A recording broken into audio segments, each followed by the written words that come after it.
Morning, everybody. We're going to get started here in a second. But if you all want to put your names in the chat and where you're from, and then what your favorite type of urban wood or urban lumber is, we'd love to know where everyone's from.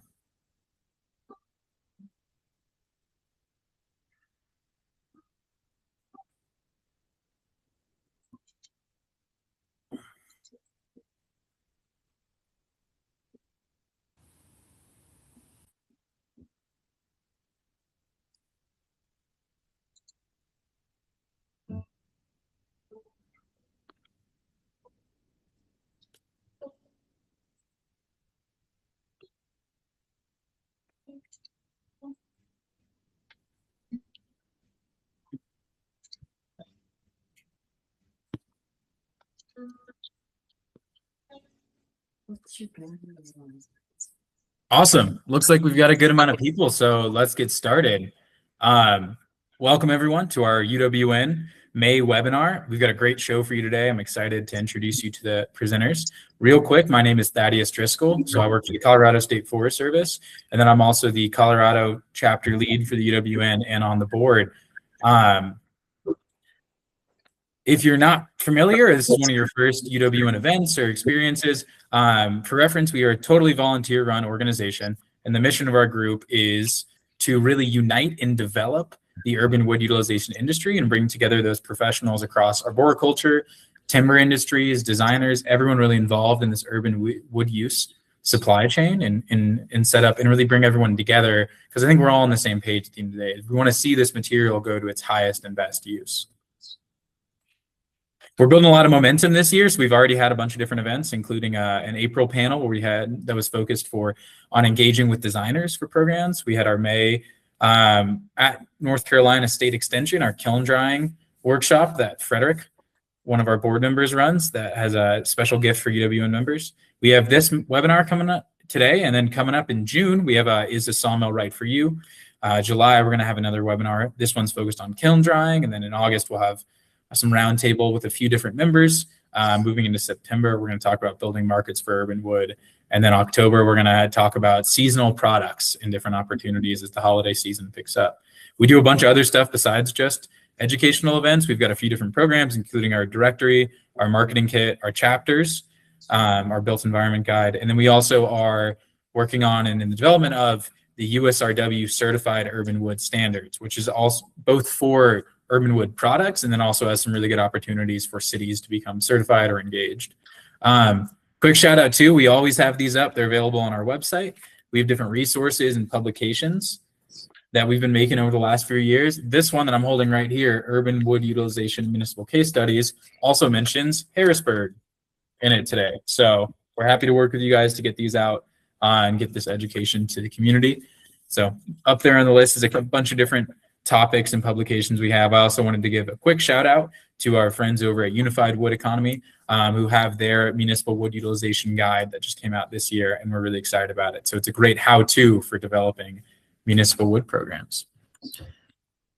All right, I'm going to hand it over to our presenters from Harrisonburg, Virginia, and Rocktown Urban Wood, both of whom organizations are Urban Wood Network members, and I'm really excited to see their presentation today. At any point, if you all have any questions, feel free to send them out in the chat. We're going to do a Q&A towards the end of the webinar. And if you have any other technical issues, feel free to email the education@urbanwoodnetwork.org email either now or in the future. You can reach out to that or the info@urbanwoodnetwork.org.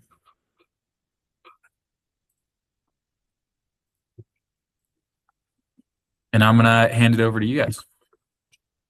Can you hear us, Thaddeus? Yep. Hey, yeah, we're excited to be here. My name is Jeremy Harold, and I'm the Green Space Manager here at City of Harrisonburg Public Works. I have today with me Rocktown Urban Wood. My name is Ned Gearing. My name is Rhett Miles. And we'd like to share with you our Harrisonburg Urban Wood program and the partnership that we've had over the past 8 years. It's hard to believe that we've been doing this for the last 8 years, but here in Harrisonburg, we are a small community of. So here in Harrisonburg, Virginia, we're nestled here in the central Shenandoah Valley, a small city of 50 couple thousand. We're a college town with James Madison University and Eastern Mennonite University. We have Shenandoah National Park to the east and George Washington National Forest to the west of us. We historically, we haven't had a really wonderful urban wood or urban forestry program. I've been working for the city for the past 20 years. I started within the Parks Department, and I had high expectations early on to create an urban forestry program. Typically, trees are the last city budgets, so it took me a while. But the big story to part of our urban wood program is emerald ash borer. Emerald ash borer arrived in Harrisonburg in 2017, and our parks were filled in a monoculture of ash. In our citywide, 15% of our parks trees were ash. So our crews had to start taking down over 1,500 ash trees in our parks.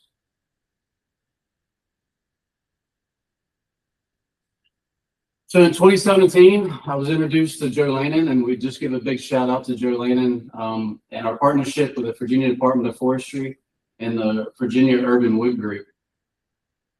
We had this, situation here in Harrisonburg with emerald ash borer and all the ash trees coming down. And at that time, Joe started a workshop, the Virginia Department of Forestry headquarters that I attended. And I learned about urban wood at that time. And there was just such a great experience and a good workshop that I just wanted to bring it back to the city of Harrisonburg. And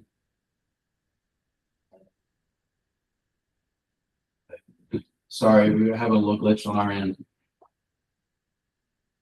So coming back to the city of Harrisonburg, we just created a project review team, and a lot of city staff got together and what are we going to do with all this urban wood and woody resources that were coming down to the city of Harrisonburg. So we got together, we met with local contractors, we got the word out, some community events, press releases that these trees will come down in the city of Harrisonburg, and that we needed to create a program. So we did some insight person visits. We met with local contractors, and that's where I met Ned and Rhett. We started the conversation, and they actually was introduced to Joe Lannon at one of his workshops, and they attended that workshop, and then they started with their initiative. You want to tell a little bit about how you got started? Yeah, sure. So Rhett and I have been buddies since we were early teenagers, maybe even earlier. We knew Jeremy while he was at Parks and Recreation, and he knew that we were both woodworkers, and reached out and asked if we'd be interested in joining this seminar about an hour down the road. And so Rhett and I got together, decided it'd be a good idea, go check it out, jumped in the car, rode down there. And by the time it was over, we were making phone calls on the way home. We stopped and visited 2 sawmills on the way home, and we kind of hit the ground running. We immediately thought about who we might be able to partner with, looking for spaces to rent. We were in a lease in the space we're in now within 3 weeks, 4 weeks. Yeah, just kind of hit the ground running. We were really motivated by the presentations that Joe and the other partners put on, and knowing that the ash trees were coming down in Harrisonburg, we kind of knew that we needed to get in and get our names in the hat and start partnering and communicating really quickly in order to kind of be able to facilitate getting that material processed. So this is a situation we were up against. This is one of our larger parks in Harrisonburg. This is one of our community parks, recreation centers, swimming pool, skate park. Up on the hillside, all the green dots you see, there was over 600 ash trees along with eastern red cedar. All these trees needed to come down for safety reasons, as you know, as the trees decline, they get brittle and limbs break out. So the big story on this is I kind of met Ned because he was really involved. There's a disc golf course on this whole hillside, and Ned was really active in the disc golf course. And you can imagine when we take out 600 trees, how drastically that this is what changed the course. So we started a conversation, and this really helped us even partner. Ned got to watch the fact that all these trees were coming down, and we actually used the federal grant to clear the whole hillside. And so in one swoop, we removed 200 ash trees on the hillside. We actually brought in a whole tree chipper, but 60 logs came out of this project. So what are we going to do with these 60 logs, and how can we get this back into our community? So I talked to our leadership in City Hall, and the city of Harrisonburg kind of takes the approach that, as the tree is standing, it's a liability, but once the tree's on the ground, it becomes an asset. So the approach here in Virginia, at least here in the city of Harrisonburg, that for me, I can't give this material away. So I worked with our procurement office, and the city of Harrisonburg uses public surplus to get rid of all assets that are no longer in use. So this is an auction, a website auction, where I can put up trees, lumber, and even firewood on this website, and then we can get this back into the community. So yeah, I introduced this this avenue, this step to the guys at Rocktown, and they were able to buy the 60 logs, get that secured, and kind of start this movement. So any approach on that, or how you took the logs and kind of put that into your inventory?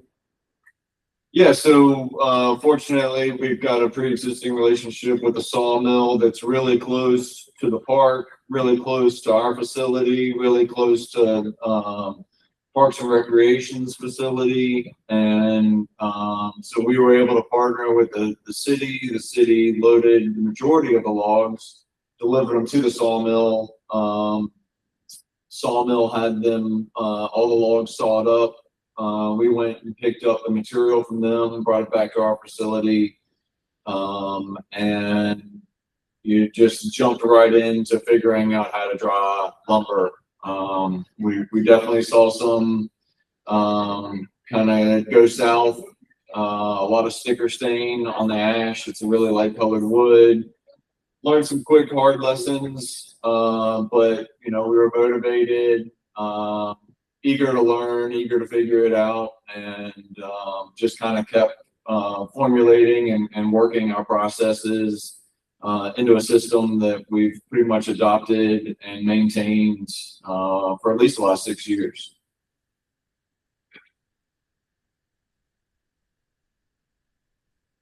So I'll let them talk a little bit about their shop and their location, but it's great to have a partnership that would last this long. We went through a lot of different contractors. We spitball a lot of ideas. Some things stuck, but our relationship with Rocktown Urban Wood has lasted through the test of time. They're very well organized. You can see from these pictures in their shop. We host, a lot of field trips. People come in to see their shop. All their lumber is stacked neat, and for retail, they can kind of explain a little bit about that, how they set up their appointments and build out. But can you kind of just explain a little bit how you set up your shop? Well, Ned is amazing at organization and shop setup, but our shop is ever evolving. We've got a large section for inventory, and then we've got a large space for manufacturing and making. And there's a little bit of mingling of the both. Some of the dirtier work happens out in our storage area, and the finer work happens in our manufacturing area. But we have a nice system set up where we have logs air drying or milled lumber after logs being air dried outside or inside, depending on species and what is needed.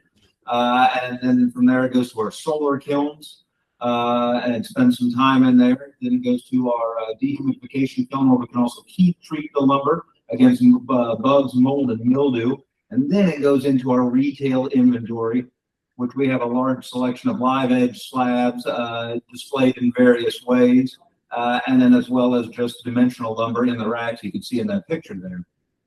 As far as retail, we're by appointment only because we are in manufacturing and collecting logs. We want to make sure we are in the shop when people stop by, but we try and remain fairly flexible and have availability 7 days a week if anybody wants to come take a look at our inventory.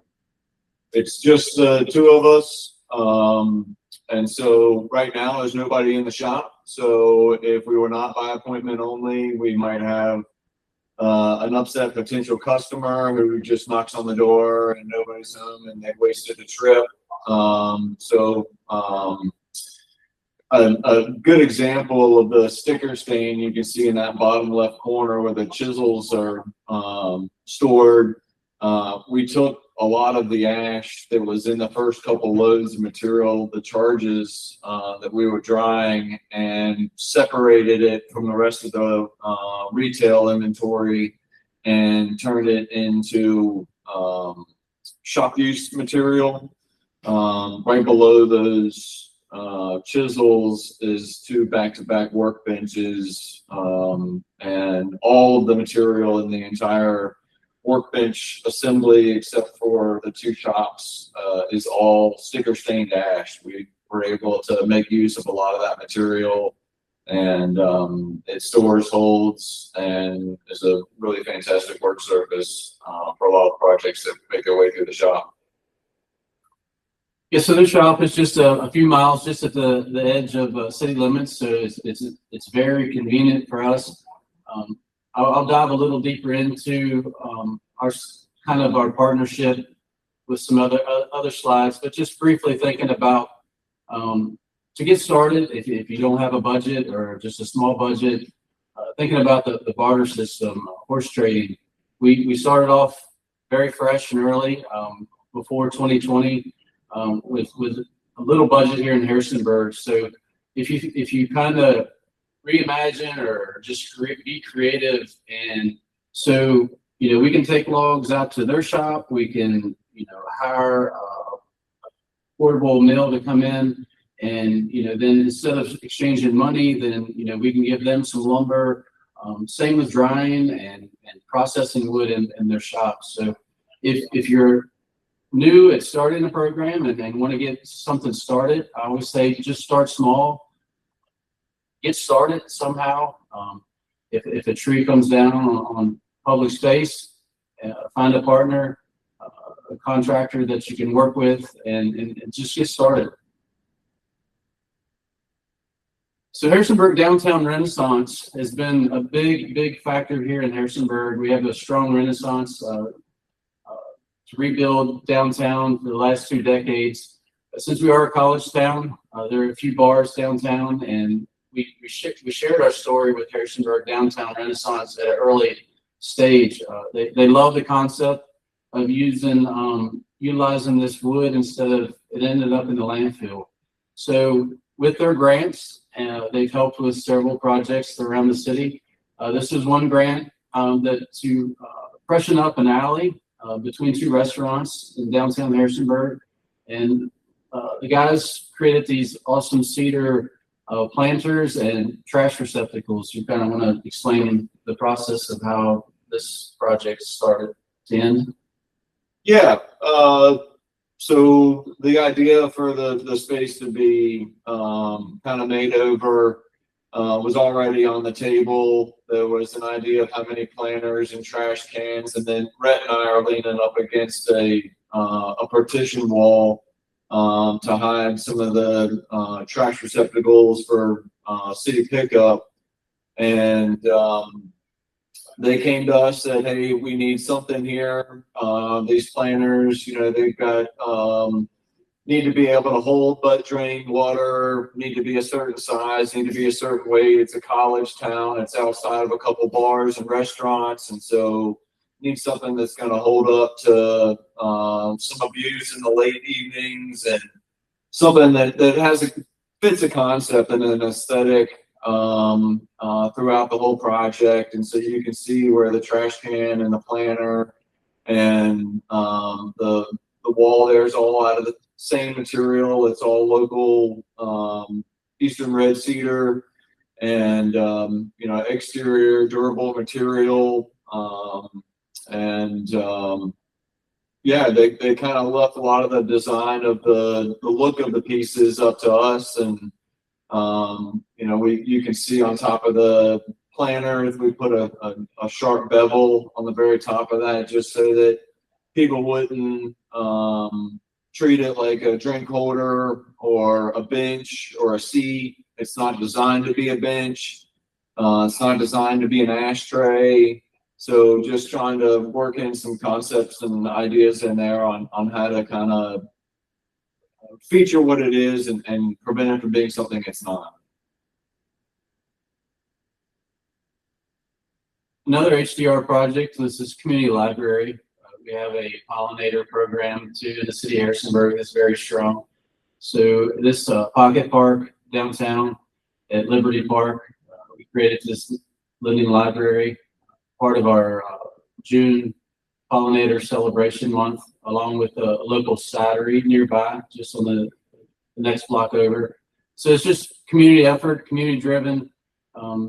Just a little bit about this project here that you all created. They built this lending library at their shop, and then we installed it in the park. Yeah, all white oak construction. We're in generally an oak dominated deciduous forest region.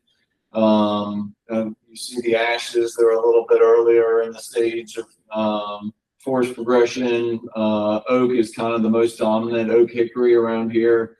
White oak's a great exterior species. And so they came to us and said, hey, we want to put this thing up outside, come up with a design. We'd like to do a photo session and be able to show it off. And so we incorporated a lot of white oak into the design.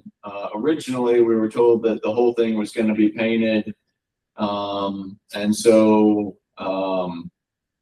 glad we ended up using white oak.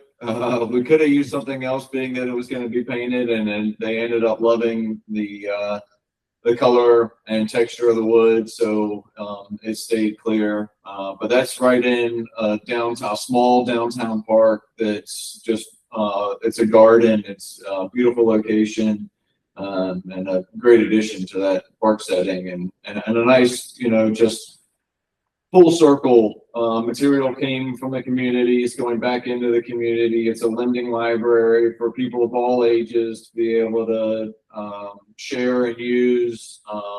And so it's kind of a kickback to our community, and really nice setting there. So as you do start a program, Ned touched on something briefly. We wanted to use ash outdoors as much as possible. But if you're a woodworker, or as I'm learning as I go, a lot of this material, and especially ash, hasn't really been the test of time. That it doesn't last outside as long as we wanted to. So with these two projects, he kind of hit a point there that we use red cedar and oak for these outdoor projects. We started early with putting some benches out into the community around downtown with ash, and they just didn't really hold up to the test of time. So a lot of this is trial and error. You just got to get started and hit the ground running and get some projects in your community. Business owners see what we're doing downtown. They request it. They want more of it, and it just spread the message. And it's kind of a grassroots effort to get this wood back into your community. Anything else? Some other city projects here back, you can see inside at the cidery, at one of our other diners across the street, we were able to take that ash and put it back inside as some beautiful bars and tabletops inside. So then, this just right back into our community. There's a great project I'll let the guys talk about at Broad Porch Coffee. I don't know how many board feet. This was a larger project for a full build out of a brand new coffee shop on Porch Square. The guys have helped out with employee gifts. It's a little box that Rhett, I think, put together. And we can do it for retirement gifts and employee appreciation gifts back to the community. Right behind us is they built out frames out of ash with our mission and vision for the Public Works Department. I think we have like 6 of these around the office, and each one's a little bit different. They're so creative and design with the frames. And just throughout all the Public Works, there's a walnut wall, live edge that they helped us with for all our achievements in our lobbies. So just all the city projects over the years that we can kind of show and put back into our community, and we know exactly where this wood came from. We track the wood through our system, and we can tell you which bark the tree came out of, and the owners of the business love that. And we're actually getting to the point where we've been through a lot of our ash wood, and it's almost going to get to the point where we don't have a lot of in our inventory. We kind of speak on that. You're still getting a lot of requests for ash, and how much more do you have on inventory? Unfortunately, we love working with ash. We've done a lot of projects with ash. There are 3 different restaurants represented on there downtown, and all 3 of those have a lot of ash in them. And because we've been fortunate enough to put a lot of it back into downtown, our inventory is running really low compared to what it was. But yeah, we were very lucky. There's a lot of that. You were talking about Westover Park, the ash trees that had come down. A lot of those make it back into the community less than a mile away from where they grew. So that's a low carbon footprint as far as the distance they had to travel to their second life. One project there, Broad Porch Coffee, does have a lot of ash in it, and it is gorgeous. The hard part is finding a place to get it back out into the community, but as soon as you find a place to get it back out into the community, more of the community is going to start requesting urban wood back into it. And the fact that there are so many restaurants represented right there is a testament to that. Yeah, and we love ash. I wish we had more, and the inventory is going to dwindle. Yeah, the Magpie Diner there, that's probably 2020. We did, I think it was somewhere in the neighborhood of 20 tabletops for them.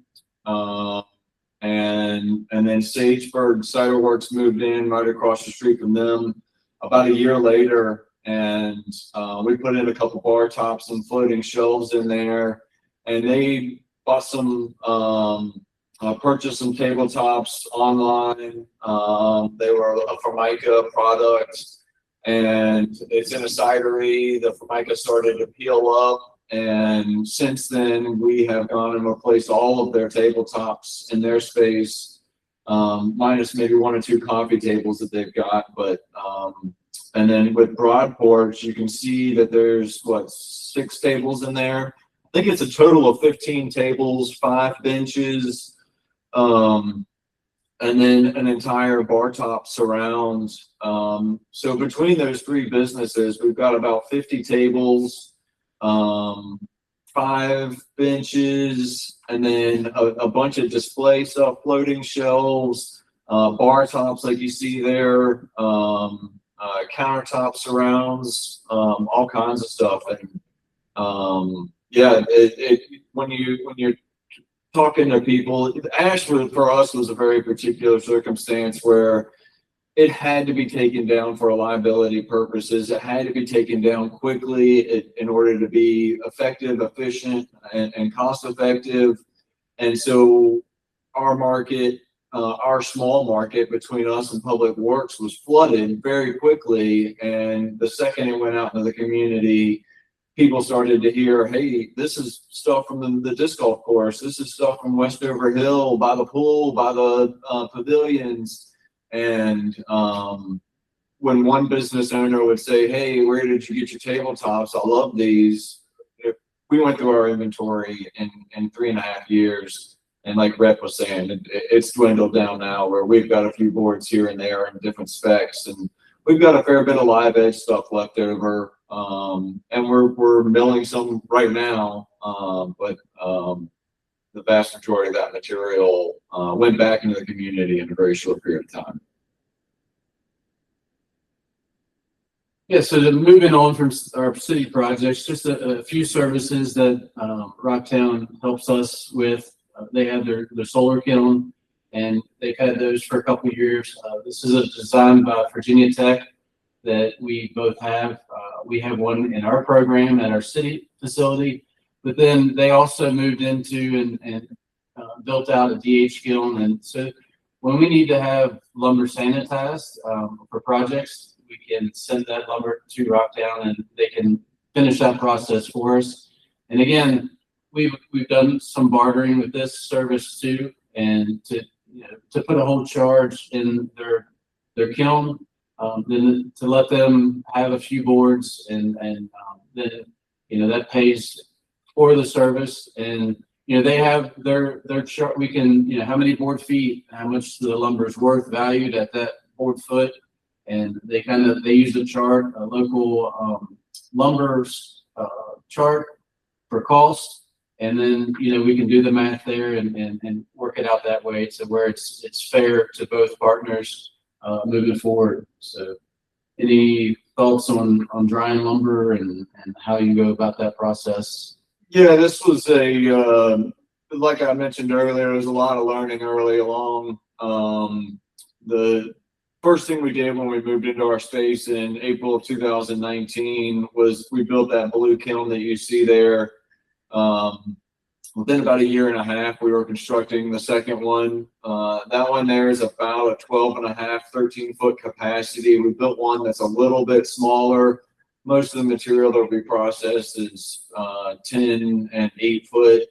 We do process some stuff that's longer, and we've had to kind of forego the solar kiln on some of the bigger slabs, bigger logs. But once we built the second one, we decided that we needed to be able to sterilize it. We see temperatures warm enough to kill bugs, but they're just not sustained for long enough duration. So you can see Rhett's there pulling the cart on our lumber cart. And just to be clear, that's a little more than a charge. That second stack on top there was probably either just for putting out an impression or just for a temporary storage solution. But that smaller section there, or the larger section that's underneath there, is about the size of a charge. That's a 10-foot cart. There's 2 of them.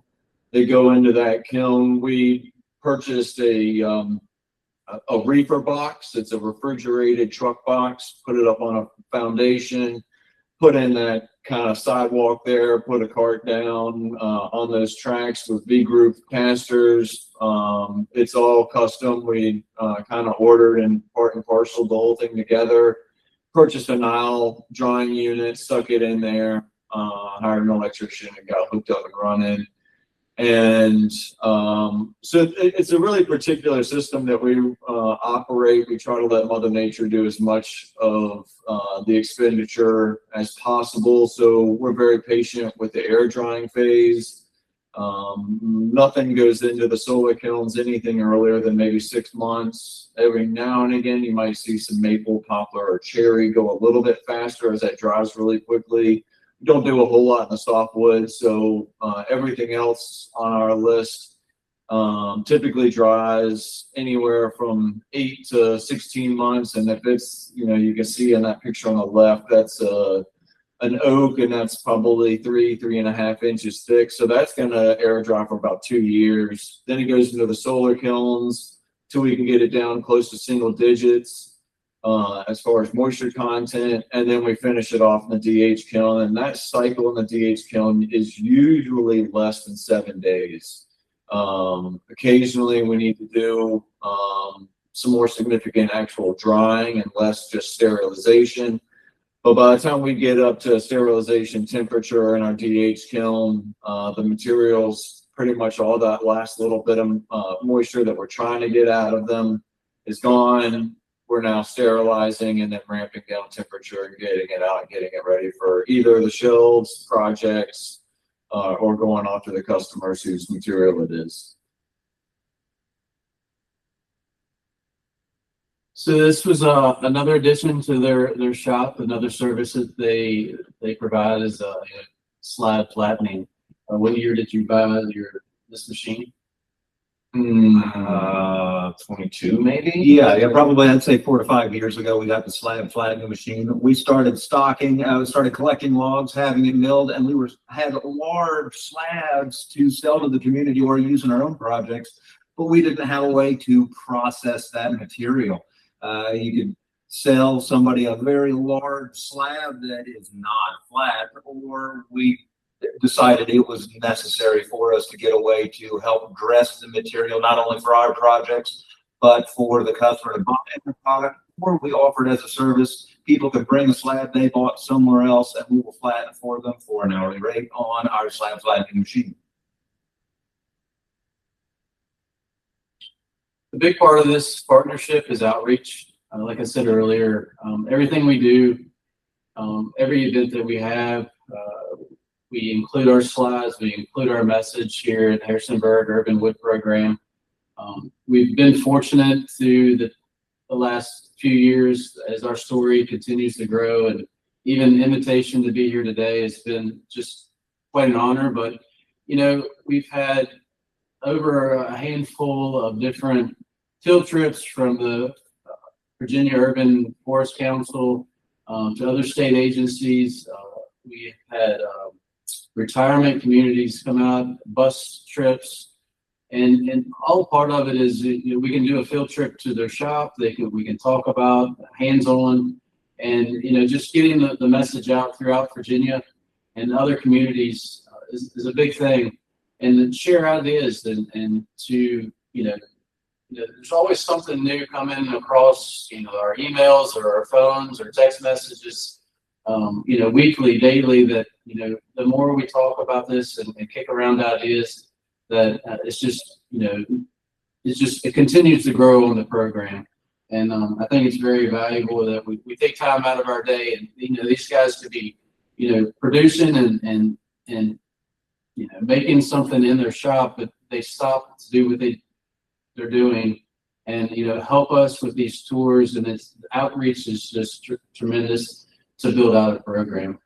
We've had groups everywhere from Girl Scout troop to a teacher privately teaching woodworking lessons to young people, to college students and senior learning programs. I mean, we've had a wide range of people coming out to our shop, and we're teaching about the urban wood ideal to all age ranges. So if you're getting your urban wood program started in your area, get in with the educational program. I mean, that's one good way to teach people about it, is get with people who are already teaching people. So yeah, James Madison University, about 5 years ago, we've partnered with several programs at JMU, architectural design students, industrial design students, along with other curriculums in the city. Joe Layden has been huge at building these programs throughout the state of Virginia and a handful of other universities across the state. But as we do this, and then JMU actually has a Life Learning Institute for retirees, and we were asked to teach a class a couple years ago, and we're planning on doing it again this year. So again, this is just kind of a twofold thing. It's just more outreach, let the community, citizens, retired folks in Harrisonburg come and learn about what we're doing in this classroom setting. And this was also included a workshop where they could do a make and take birdhouse in one of the sessions. And you know, again, you know, Rocktown took time out of their day in production to come and help teach this class at this level. So into our workshops, it's kind of been our bread and butter, and we'd really like to dive a little deeper into that. Our workshops are huge, again, into the community outreach. We put up some slides at the beginning when we invite participants to come in.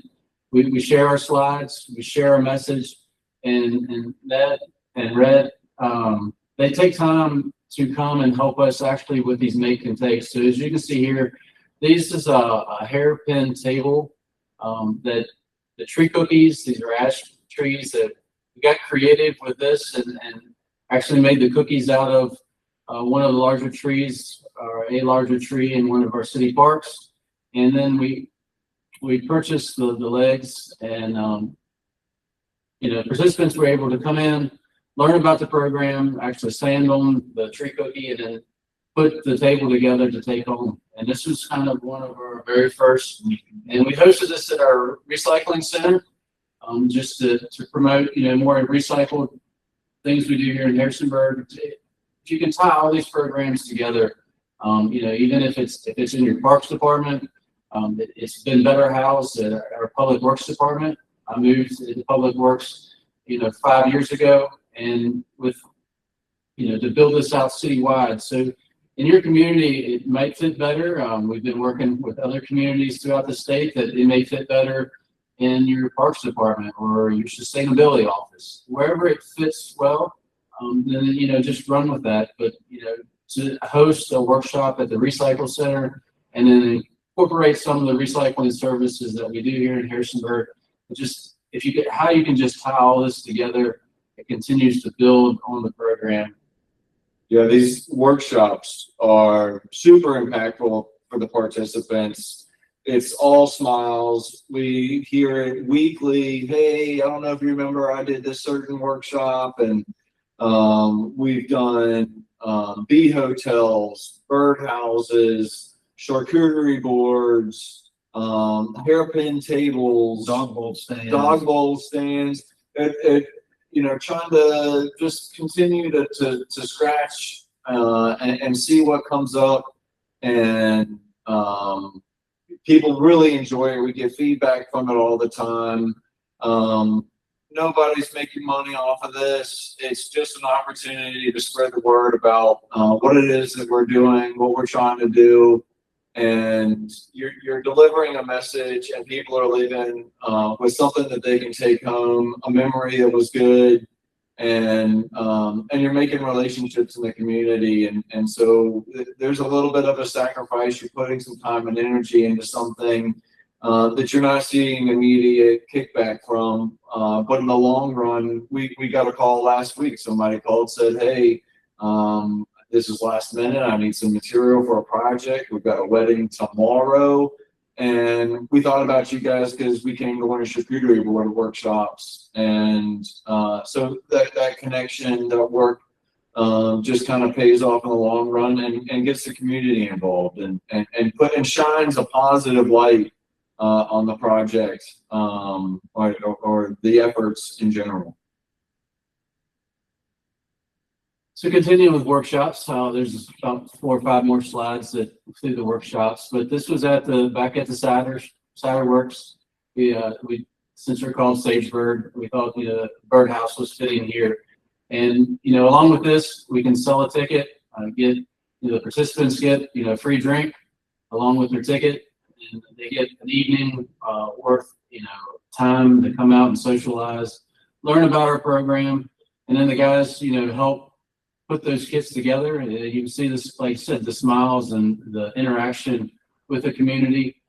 We just branded this, as our Urban Wood program, and our partnership just grows stronger. And they continue. I see people in the picture there that are teachers at, at the local city schools to, learn about this and spread the word back in through the community.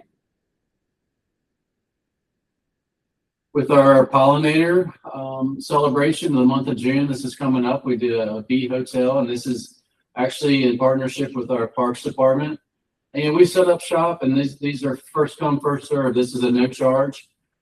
There's a couple different approaches how we can administer these workshops. At this one, there's no charge. It's kind of while supplies last.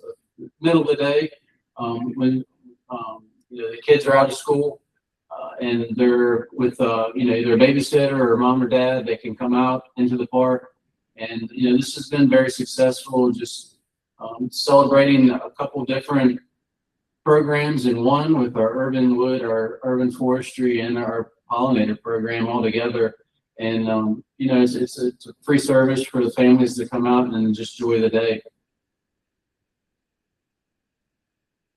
This one was brand new, and this was HDR driven. Again, the guys mentioned that who has a unique live edge dog bowl stand for their pup. So this is awesome.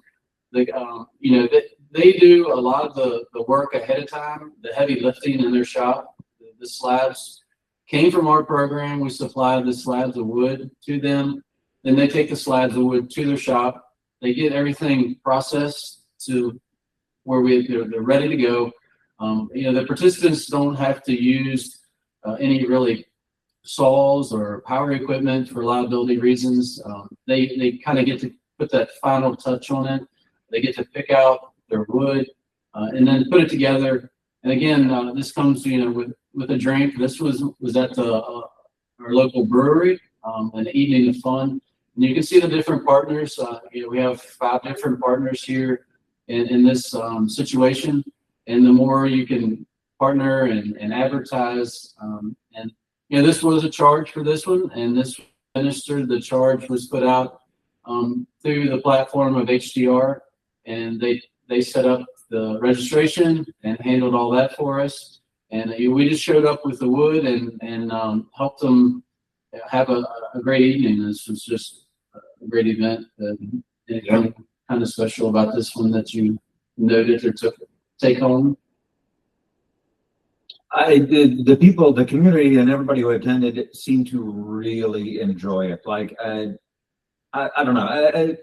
Maybe I'm surprised every time, every project or every event that we do like this, how much people enjoy it, how much they start telling us that they enjoyed it a year ago when they did the event. So it not only furthers the word, but it really is getting the information out into the community and making people not only aware of it, but enjoy the fact that there is that kind of program around. So you guys mentioned our charcuterie board workshop. This is one of our favorites. We've been doing this for the last 5 years. And again, the partnerships continue to grow with HDR and JNU Dining Services. This workshop is at one of our other breweries in town. Again, they get a drink and get to make a charcuterie board. But this also includes outreach from our program, but then the chef from Dining Services shows up with a huge spread of cheeses and meats, and we go inside, and while the participants are having their drink, then they get to learn how to make a charcuterie board. So we have a blank of a slab of either several species. We'll change it up. We even had sycamore and ash and oak and walnut, and the participants get to pick out their slab of wood. And then, like I said earlier, instead of giving them a saw or something that they might be a liability to us, we go inside and we learn how to do the charcuterie board, and we do the outreach for our program. And then, all the heavy lifting that these guys volunteer to do to come out, the participants will trace out their board. We have some templates where they can make it, or they can make their own design.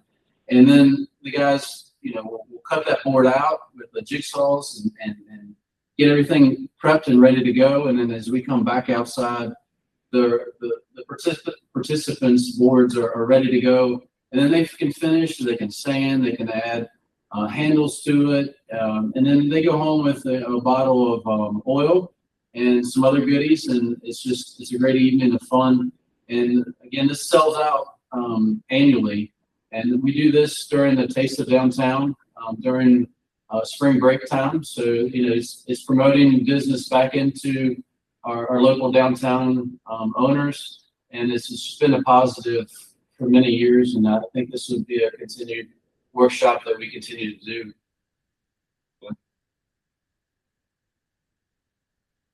You can just see here, this is the process. So, while we're inside having fun, and learning how to make a charcuterie board. The guys outside working hard, cutting out. And we do about 25 participants at this, as we found that that's probably our max that we can handle to get inside and outside, and the guys to get finished up. By the time we get out, then this is what we kind of settled with the 25 participants at this workshop. So all these comes with sawmill days, our portable sawmills. Anytime we can include a teaching, a learning experience. We have several sawmill owners that we partner with. They come in on city lots or private lots, and we can set up shop, and we'll bring a few logs, and we'll stop and take time to explain what we're doing and how we do it. And this is more, just another great outreach that a lot of people have never seen a round log made into square lumber. So it's just, and explain the process that that if a tree comes down in your own yard, these guys are available and around town, instead of chucking that fallen tree from a storm up into firewood or throwing it into the landfill. That these services do exist. And with Virginia Urban Wood Group and our directory, it's amazing to see how many people are doing this throughout Virginia, and that we can just continue to expand on this, and instead of throwing this material away. So just really big, if you're trying to create a program in your community, I ran into a lot of roadblocks. It's a slow churn. Just be persistent. I was very fortunate that there was a changing of guard when I first started this about 10 years ago, with a new parks director, a new city manager. We were able to get a lot of this language into city documents, and I think it's been very helpful. So if your community's either revising or creating a brand new plan, these 5 documents, we all have urban wood language in these documents. We started with a comp plan in 2018 as we were getting started, and then our tree canopy study. Our EAP was, the year after, and continue to roll with this. And then, just build out into a vision and a continued vision throughout the city. And, it's been very important. If you have a supervisor over you, or a director, or a city manager that, it's a hard no, that this is, we don't want to do this, just be persistent. Continue to check out other departments. Like I said earlier, it may fit better in another department.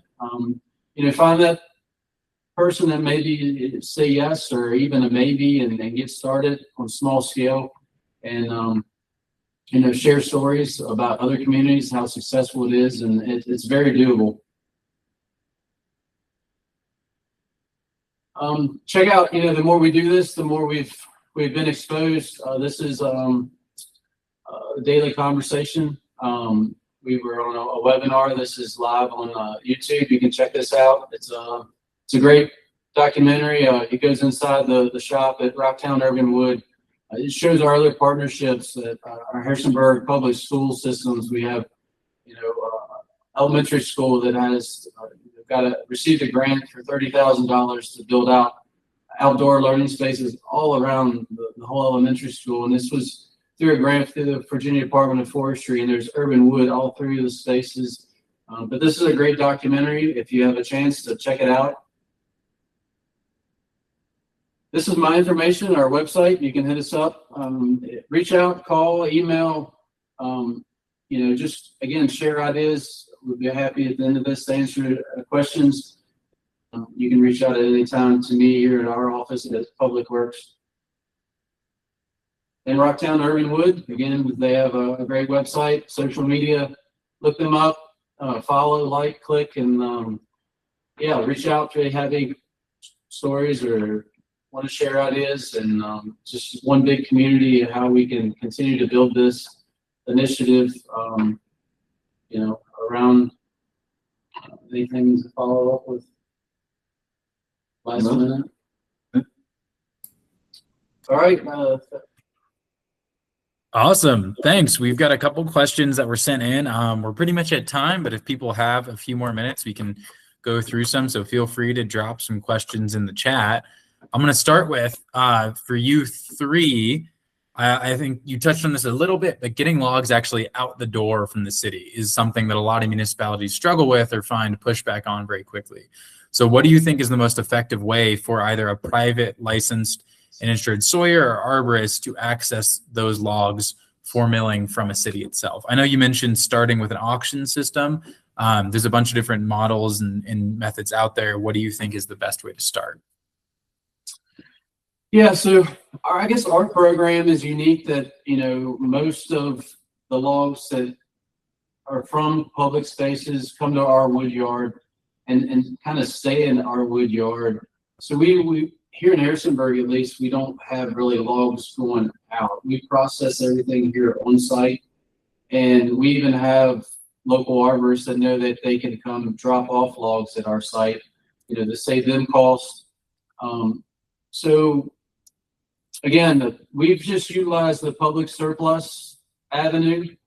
I know other communities throughout Virginia that we've talked to, there's a different approach that maybe, you know, the logs down, that, you know, then they have that partnership with a handful of contractors that they know once the log's down, then they can come receive it. Yeah, I don't know if I didn't give you a great answer with that one, but yeah, that's kind of our approach in Harrisonburg.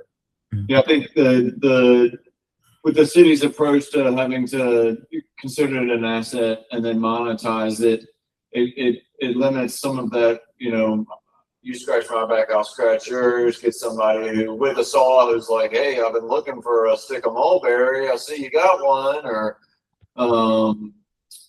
we've seen the model out of Baltimore where they've got a couple different things going in. You can go in and mark a log and say, I want to purchase this log. They put a price tag on it and you can pull it. They'll pull it out and load you and send you down the road. They've also got a section where it's if you pay a membership fee, you can come in and collect firewood, or sometimes it's sawable material. It might not be a 20-inch trunk or a 30-inch trunk, but for urban millers, people who are looking for you know, an eclectic range of species, it's an opportunity there. And while it is kind of monetized, there's a system already set in place where if you're paying that membership, you can come out and get your rations, or go out there and mark a log and end up with it on your trailer by the time you leave.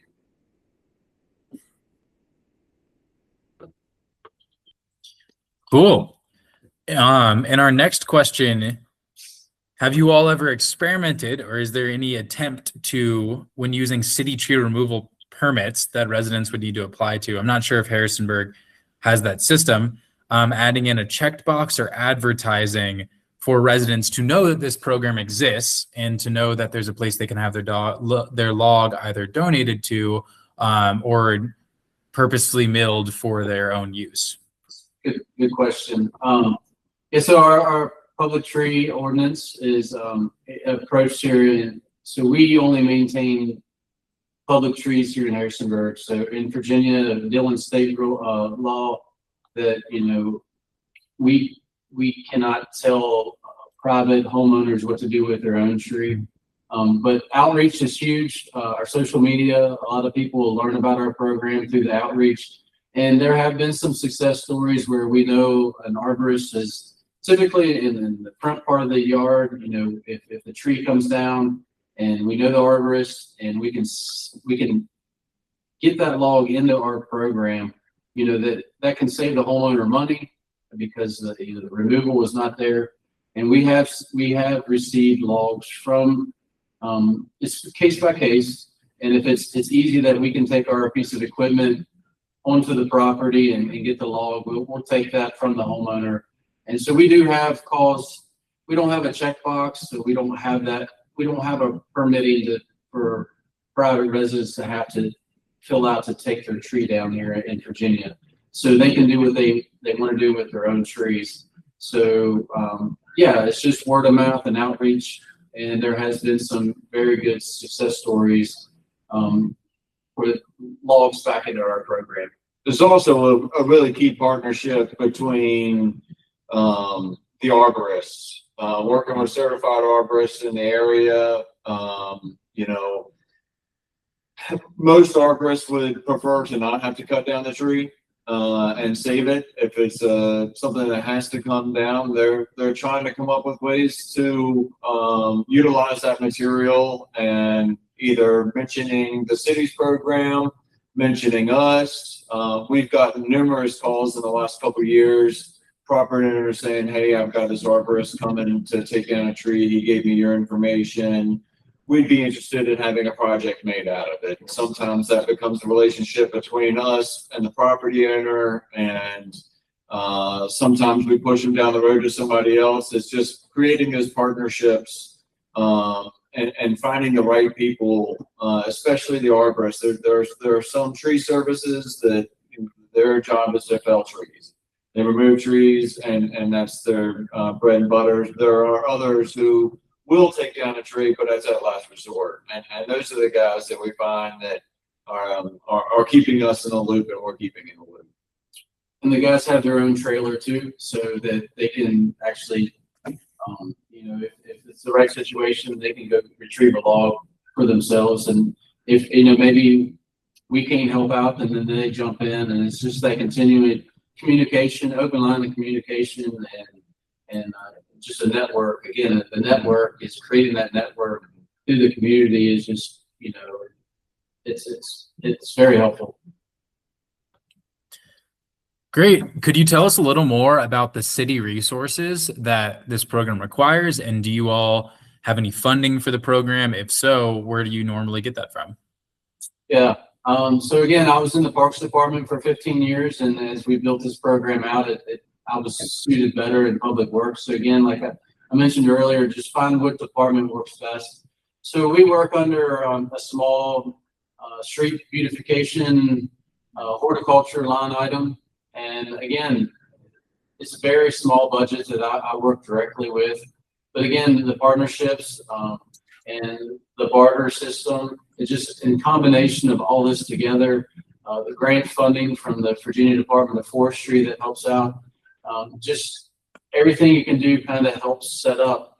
One thing about our public auction system, it's not tremendously great because that revenue goes back into the general fund. It doesn't come straight back to my line item. So sometimes I have to really focus in how much money we made in the public auction, and then I'll ask that on the back end at the beginning of the budget season. Can I increase my budget? You know, if we made $10,000, then I'm going to ask for 10,000 increase in budget for next, you know, budget year. So just be creative and just start with a small budget, and you can get it to work. You know, we've proven under a small budget for the last 8 years that we've built out this program here in Harrisonburg.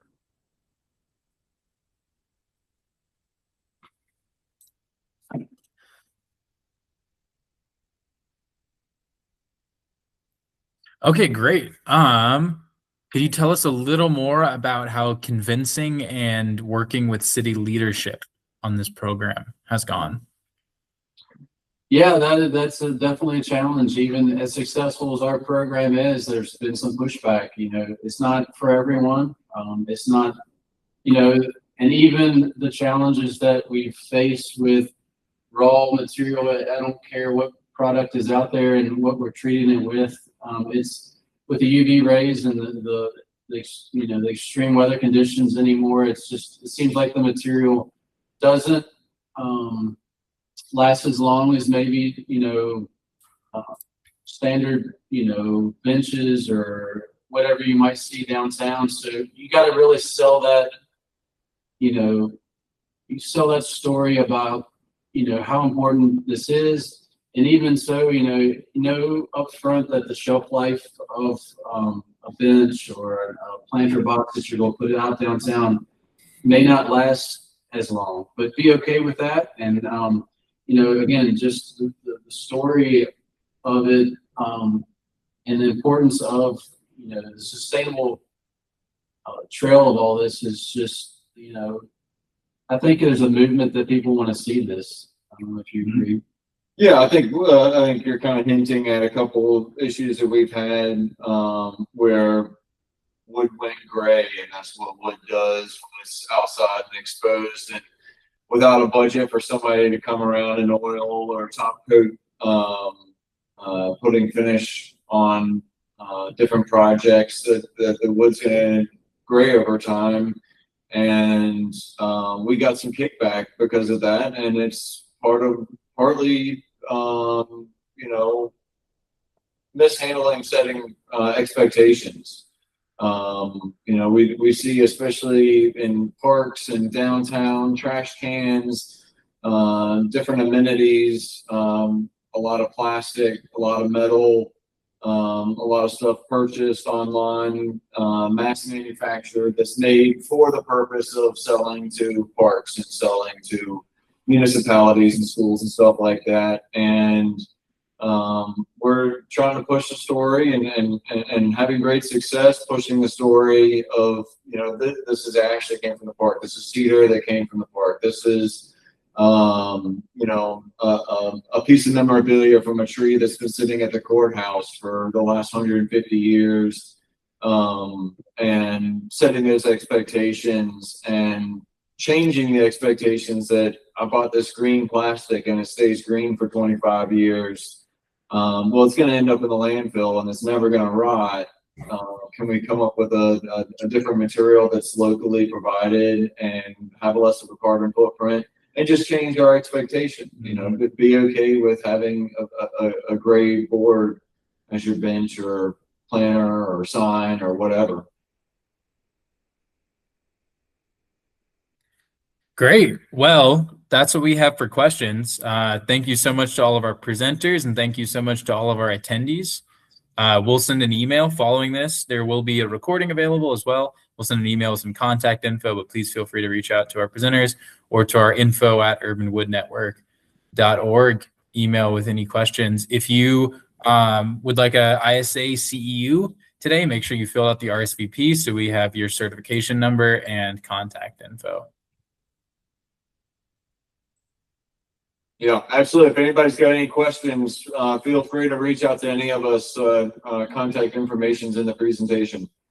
Yes. Yeah, Thank you. thank you so much. Wilson. I'm Scott Ward, chair of the Urban Wood Network, and just want to thank everybody for participating, everybody who helped put this together.